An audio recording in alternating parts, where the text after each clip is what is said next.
Earning a consistent $100 per month in dividend income is not an easy task whatsoever, but it is an important goal to reach and a very important milestone in building your long-term dividend snowball, which is only going to help you earn more and more in dividends long-term. Now, even though for newer dividend investors, it would take forever to get to the $100 per month milestone by investing into lower yielding options, things like Apple stock, realty income, or even shares of SCHD. And this is of course because with a 2%, 3%, 4, 5% yield, you would need to invest a significant portion of capital to reach that $100 milestone per month, which could definitely take some time. But for those more cash flow hungry investors, there are other high quality dividend paying ETFs out there that do have a much higher yield, and that could potentially be a great option to add into as a satellite position in a long-term portfolio, even like mine right here. Now in this video specifically, we're going to dig deep into SVOL, or the Simplified Volatility Premium ETF, and show how this ETF could help an investor reach that $100 per month milestone in dividend income much faster. And this is because this ETF offers a much higher yield than most other stocks or ETFs across the entire markets. So if you're interested in cash flow and want to look into an alternative investor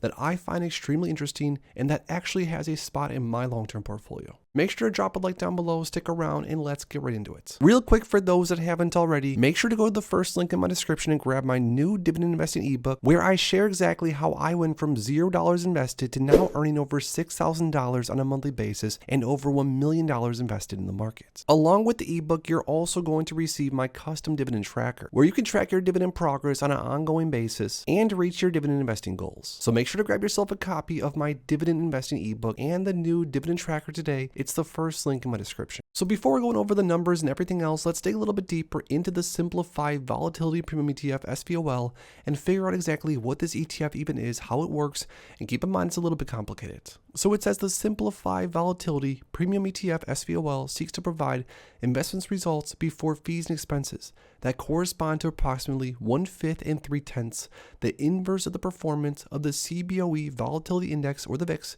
short-term futures index, while also seeking to mitigate extreme volatility. On top of that, the fund shorts VIX positions to provide investors an optimized exposure for monetizing the premium earned in the VIX future markets. A modest option overlay budget is also deployed on call options in case things turn for the worse in reverse, which means this fund basically has all bases covered unless of course something insane happens. Now, some of the key points, these are also very important aspects to consider.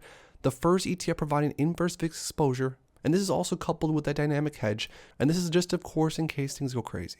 25% short VIX exposure helps to balance trade-off between high income and volatility drag, and deep out of the money VIX call options seek to provide low cost protection against extreme VIX spikes. Along with that, monthly distributions, which are awesome, especially in this context because we are trying to find a high quality ETF or stock for that matter that can earn us $100 per month in dividends without having to spend a crazy amount of money to do so. And also no Schedule K1, which is going to help around tax time. Now, some more important facts about SVOL. The expense ratio is pretty high at 1.16%, so this is something that investors are going to have to consider when investing into SVOL. The total assets is just under $1 billion, which is pretty outstanding considering this ETF is relatively new but is growing pretty quickly. Now, the distribution yield as of last is around 16.27%. Yes, over a 16% yield, which once again is really going to allow an investor to reach new dividend milestones much quicker. The dividends are paid monthly, like we said, and with all of that, let's look a little bit deeper into this ETF's performance. Now, one of the first things to look for, especially when you're investing in or potentially investing into super high yielding ETFs or stocks,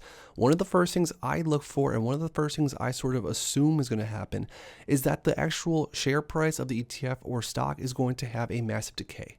We've seen this in things like TSLY, we've seen this in things like QYLD, but at least so far on the 1 year time frame, SVOL, even though it's been paying investors a massive dividend, this ETF is actually up 2.08%. Now, I get it, of course, there's different ETFs across the market that also pay a decent yield and are up much more than this, but still, for a 16+% yield, this ETF is not decayed over the 1 year time frame, which is still pretty impressive. Now, in the max time frame, we're not so lucky. The ETF is down around 12.43%. So can we say that SVOL has had no decay? I guess we can't really say that, although since around October of 2022, this ETF has been trading sideways and up slightly, so we're really going on around 2 years without any more additional decay. Although during the first year or so of this ETF, because the way the market was trading and because of the strategy deployed, it did decay around 12%.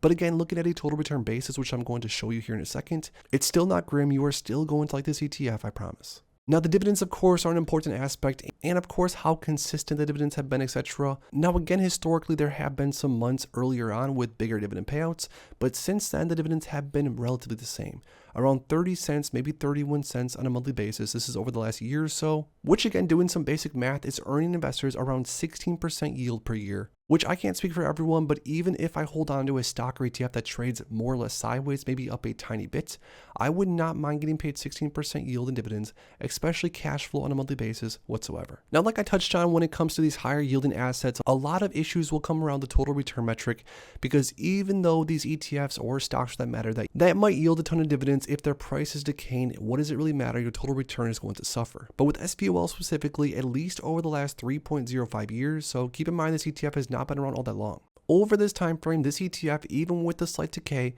because of the massive dividends, with dividends reinvested along the way, has returned investors almost 11%, or around 37.29% total return.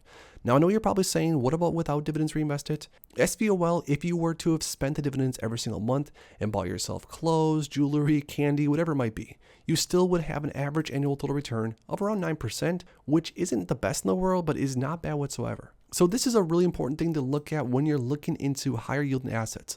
Look at the total return to paint the entire picture, because again, a lot of times the yield is going to draw you in, but look at total return. Make sure that you're not losing money by making money in dividends. Now, last but not least, if an investor was, of course, trying to earn $100 per month on average by investing into a higher yielding alternative investment like the Simplified Volatility Premium ETF SVOL, because SVOL pays around 31 cents per month per share, an investor in theory would only need to have around 322 shares of SVOL in order to reach that $100 per month milestone.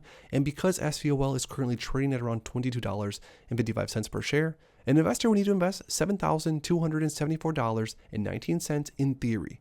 Of course, things can change, dividends can change, etc. I'm just saying in theory to receive around $100 per month in dividends, which is an outstanding, amazing milestone. Now, do I personally think it's a good idea to invest into only higher yielding stocks or ETFs to try to reach new dividend milestones? Well, no, not whatsoever. I think a well-diversified portfolio with different stocks and ETFs across it that all help you meet whatever your strategy is solving for. For me specifically, I'm building a long-term dividend growth portfolio that has the potential to grow over time. But also, dividend income cash flow is very important, because sometime in the future, I'm looking to use some of my dividends, if not all of them, on things like bills, vacations, or to help family and friends, etc. But like I mentioned earlier on in the video, I also do hold SVOL in my portfolio. It's a relatively small position at 177 shares, but since I've held onto my shares of SVOL with an average cost around $22.19, SVOL has actually went up a little bit, and I've been getting paid massive juicy dividends every single month since then. So for those reasons, I do think that if you vet and figure out if a higher yielding stock or ETF is what you would consider high quality, which I personally would consider SVOL high quality, that's just my personal opinion, I don't find any problem whatsoever in sliding in a share or two here and there in your portfolio to generate a lot more cash flow on a monthly basis. But now lastly, most importantly, I want to hear from you guys down below. When it comes to SVOL or other higher yielding dividend paying ETFs, which is your favorite of all time? Drop the ticker symbol in the comments down below. If you enjoyed this video, make sure to please drop a like and subscribe for more future content like this. Thanks as always for stopping by, and if you are interested in investing, make sure to check out these recent videos I posted right here.